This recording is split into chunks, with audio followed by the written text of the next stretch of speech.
ಸರಳ ಸಜ್ಜನ ಮುತ್ಸದಿ ರಾಜಕಾರಣಿಗೆ ಮತ್ತೊಂದು ಹೆಸರೇ ಬಸವರಾಜ್ ಹೊರಟ್ಟಿ. ಪಕ್ಷ ಭೇದವಿಲ್ಲದೆ ಎಲ್ಲರೂ ಇಷ್ಟಪಡುವ ವ್ಯಕ್ತಿತ್ವ ಇವರದ್ದು. ಸತತ 8 ಗೆಲುವುಗಳ ಮೂಲಕ ಲಿಮ್ಕಾ ಬುಕ್ ಆಫ್ ರೆಕಾರ್ಡ್ನಲ್ಲಿ ದಾಖಲಾದವರು. ಬಹಳಷ್ಟು ವರ್ಷಗಳ ಕಾಲ ವಿಧಾನ ಪರಿಷತ್ ಸಭಾಪತಿಯಾಗಿದ್ದಾರೆ.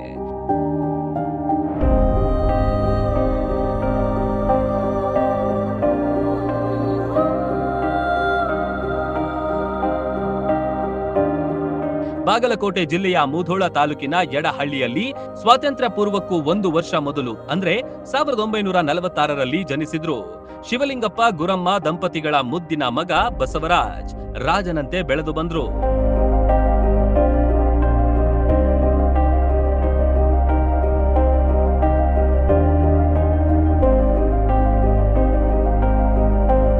ಪುಟ್ಟ ಗ್ರಾಮದಲ್ಲಿ ಜನಿಸಿದ ಬಾಲಕ ಇಂದು ರಾಜ್ಯ ರಾಜಕಾರಣದಲ್ಲಿ ಸತತ 45 ವರ್ಷ ಪೂರೈಸಿದ್ದಾರೆ. ಹುಟ್ಟೂರಿನಲ್ಲಿ ಆಡಿ ಬೆಳೆದ ಇವರು ಬಾಲ್ಯದಿಂದಲೂ ನಾಯಕತ್ವದ ಗುಣ ಮತ್ತು ಚುರುಕುತನವನ್ನ ಮೈಗೂಡಿಸಿಕೊಂಡು ಬೆಳೆದರು.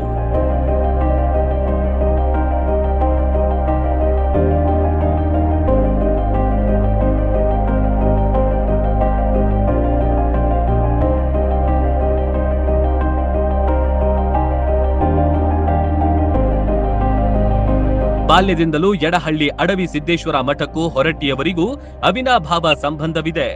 ಅದರಲ್ಲೂ ಹುಟ್ಟೂರು ಮತ್ತು ತಾಯಿಯ ಊರು ಚಿಕ್ಕಾಲಗುಂಡಿ ಅಂದ್ರೆ ಪಂಚಪ್ರಾಣ. ಇಡೀ ಮುಧೋಳ ತಾಲೂಕಿನ ಮನೆ ಮಗನಂತೆ ಜನರ ಕಣ್ಮಣಿಯಾಗಿದ್ದಾರೆ.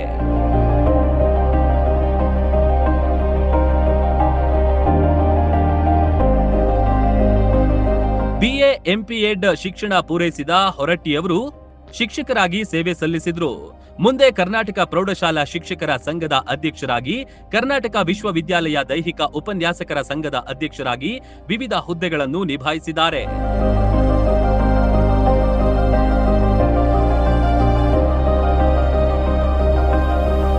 ಶಿಕ್ಷಕರ ಸಮಸ್ಯೆಗಳಿಗೆ ಗಟ್ಟಿ ಧ್ವನಿಯಾಗಿ ನಿಂತವರು ಹೊರಟ್ಟಿ. 1980ರಲ್ಲಿ ಪ್ರಥಮ ಬಾರಿ ಪಶ್ಚಿಮ ಶಿಕ್ಷಕರ ಕ್ಷೇತ್ರದಿಂದ ಸ್ಪರ್ಧಿಸಿದ ಇವರು ಮೊದಲ ಬಾರಿ ವಿಧಾನ ಪರಿಷತ್ಗೆ ಆಯ್ಕೆಯಾದರು. ಅಂದಿನಿಂದ ಇಂದಿನವರೆಗೆ ಸತತ 8 ಸಲ ಒಂದೇ ಕ್ಷೇತ್ರದಿಂದ ಆಯ್ಕೆಯಾಗಿ ದಾಖಲೆ ಬರೆದಿದ್ದಾರೆ.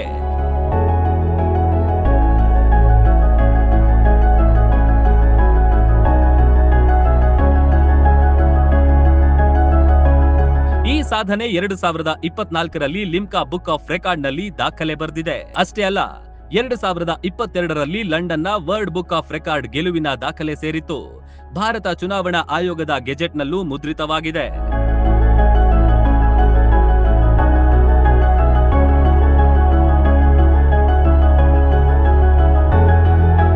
ಸರಿಸುಮಾರು 45 ವರ್ಷಗಳ ಕಾಲ ವಿಧಾನ ಪರಿಷತ್ನಲ್ಲಿ ಇರುವುದು ಇವರ ಹೆಗ್ಗಳಿಕೆ. 2004ರಿಂದ 2006ರ ತನಕ ಗ್ರಾಮೀಣಾಭಿವೃದ್ಧಿ ಮತ್ತು ಪಂಚಾಯತ್ ರಾಜ್ ಹಾಗೂ ಐಟಿ-ಬಿಟಿ ಸಚಿವರಾಗಿ ಸೇವೆ ಸಲ್ಲಿಸಿದ್ರು. 2006-7ರಲ್ಲಿ ಪ್ರಾಥಮಿಕ ಮತ್ತು ಪ್ರೌಢಶಿಕ್ಷಣ ಸಚಿವರಾಗಿ ಶಿಕ್ಷಣ ಕ್ಷೇತ್ರದಲ್ಲಿ ಕ್ರಾಂತಿಯನ್ನೇ ಮಾಡಿದ್ರು.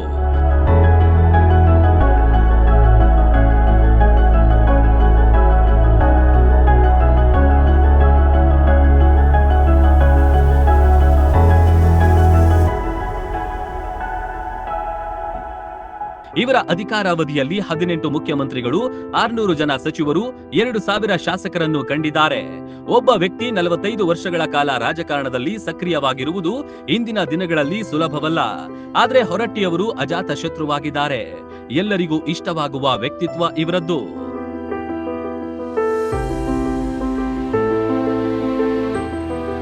ರಾಜಕಾರಣದಲ್ಲಿ ಬಹುದೊಡ್ಡ ಹುದ್ದೆ ಅಲಂಕರಿಸಿದ್ರು ಇಂದಿಗೂ ಕುಟುಂಬದವರಿಗಾಗಿ, ತನ್ನೂರಿಗಾಗಿ ಸಮಯ ಕೊಡ್ತಾರೆ.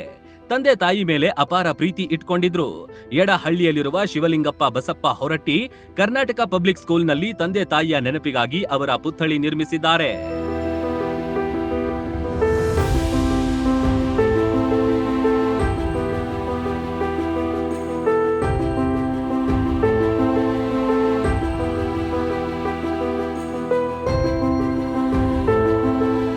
ಈ ಶಾಲೆ ರಾಜ್ಯದಲ್ಲೇ ಮಾದರಿಯಾಗಿದೆ. ಈ ಶಾಲೆಯ ರೂವಾರಿ ಕೂಡ ಬಸವರಾಜ್ ಹೊರಟ್ಟಿ. LKGಯಿಂದ PUC ತನಕ ಇದ್ದ ಈ ಶಾಲೆ ಇದೀಗ ಮಹಿಳಾ ಪದವಿ ಕಾಲೇಜು ತನಕ ವಿಸ್ತರಿಸಿದೆ.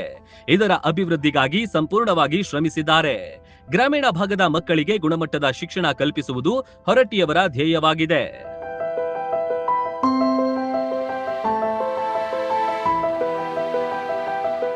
ಉತ್ತಮ ಪರಿಸರ ನಿರ್ಮಾಣ ಈ ಶಾಲೆಯ ಪ್ರಮುಖ ಆಕರ್ಷಣೆ. ಜೊತೆಗೆ ಹಾಸ್ಟೆಲ್ ಸೌಲಭ್ಯವನ್ನು ಹೊಂದಿದೆ.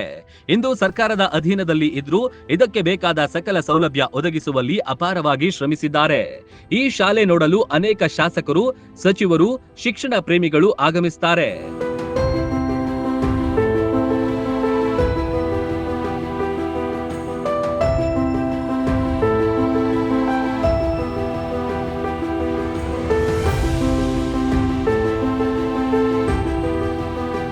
ತಾಯಿ ಜನ್ಮ ನೀಡಿದ್ರೆ ಇವರ ಧರ್ಮಪತ್ನಿ ಹೇಮಲತಾ ಅವರು ಹೊರಟ್ಟಿಯವರ 7 ಬೀಳುಗಳಲ್ಲಿ ಬೆನ್ನೆಲುಬಾಗಿ ನಿಂತರು. ಮನೆತನದ ಜವಾಬ್ದಾರಿಯನ್ನು ಮುನ್ನಡೆಸಿದ್ರು.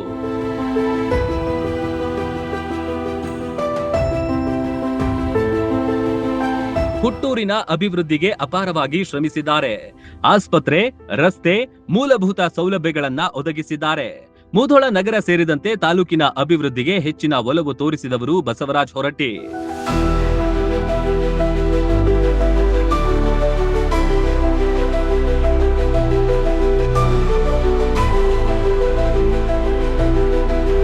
ಹೊರಟ್ಟಿಯವರು ಅಪ್ಪಟ ಕೃಷಿ ಕುಟುಂಬದಿಂದ ಬಂದವರು. ರಾಜಕಾರಣಿಯಾಗಿ ಬೆಳೆದ್ರು ಇಂದಿಗೂ ಕೃಷಿಯ ಮೇಲೆ ಆಸಕ್ತಿ ಕಮ್ಮಿಯಾಗಿಲ್ಲ. ಹಳ್ಳಿ ಸೊಗಡಿನ ಎಲ್ಲವನ್ನೂ ಬಲ್ಲವರಾಗಿದ್ದಾರೆ. ಇಲ್ಲಿನ ಪರಂಪರೆಯನ್ನ ಮೈಗೂಡಿಸಿಕೊಂಡಿದ್ದಾರೆ.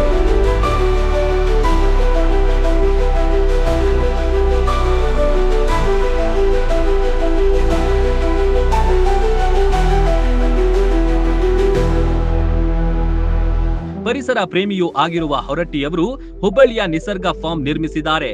ಈ ಸ್ಥಳ ನೋಡಿದ್ರೆ ಪ್ರಕೃತಿ ದೇವಿಯೇ ಧರೆಗಿಳಿದಂತೆ ಭಾಸವಾಗುತ್ತೆ. ಇಲ್ಲಿ ಗೋಶಾಲೆಯೊಂದನ್ನು ನಿರ್ಮಿಸಿ ಗೋಮಾತೆಯ ಆರಾಧಕರಾಗಿದ್ದಾರೆ.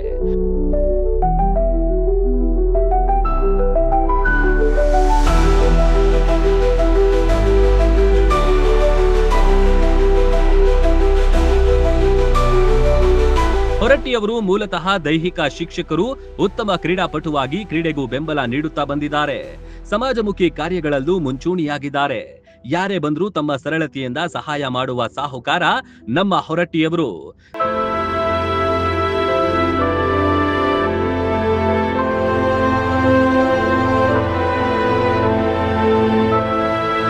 ಸಾಂಸ್ಕೃತಿಕ ಕ್ಷೇತ್ರಕ್ಕೂ ತಮ್ಮದೇ ಆದ ಕೊಡುಗೆ ನೀಡಿದ್ದಾರೆ.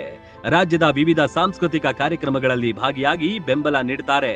ಹುಟ್ಟೂರಿನ ಮಠದ ಜಾತ್ರೆಗೆ ಪ್ರತಿ ವರ್ಷ ಎಲ್ಲೇ ಇದ್ರೂ ಆಗಮಿಸಿ ಜನರ ಜತೆ ಜನಸಾಮಾನ್ಯರಂತೆ ಭಾಗಿಯಾಗ್ತಾರೆ.